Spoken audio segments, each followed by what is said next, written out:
Edhe pse quhet tregu i baktive në fushën e shtojt për në gru të re, në fakt këtu tregtohen edhe bazë ushqimore, fidana pyjor apo materiale që shërbejnë për sektorin e bujqësisë dhe blegtërisë. Dita e diel ka kapacitetin maksimal të aktivitetit pasi fermerët e rajonit të Shkodrës dhe Mëgjer bashkohen në këtë treg. Kryesorja mbetet siguria, veçanërisht e baktive që blihen për prodhimin e mishit që konsumojmë. Fermerët dhe tregtarët e mishit theksojnë se këtu nuk ka probleme për sigurinë, pasi janë bakti të zonave tona malore dhe nuk bëhet fjalë për abuzime fal dhe kontrolleve deri në thertore. Zona Dugazinit, Tropoja, thaç edhe herë, kjo beku e për blegdërinë. Është aty si me kanë doktorat e blegdërisë.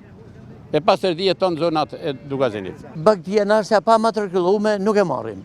Shkojmë a i thirr fshatari veterinarin, i matrikullon, na e letrin, e vem fugon, e qojmë o të shtëpia ose qojmë të thertoria.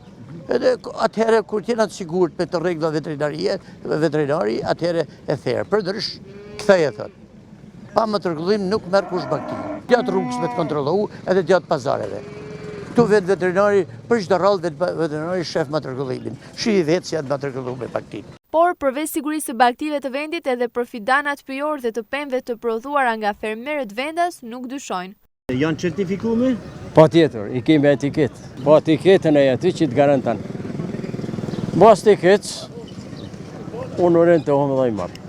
Gjithsesi, me ardhjen e stinës së verës, e cila shoqërohet me rritje të temperaturave, shtimi i kontrollit veterinar është i nevojshëm si tek tufa të baktive të fermerëve në fshatra, ashtu edhe në treg, sa i përket matrikullimit kryesisht, që është treguesi kryesor i dëshmisë së veprimit të shërbimit veterinar në terren.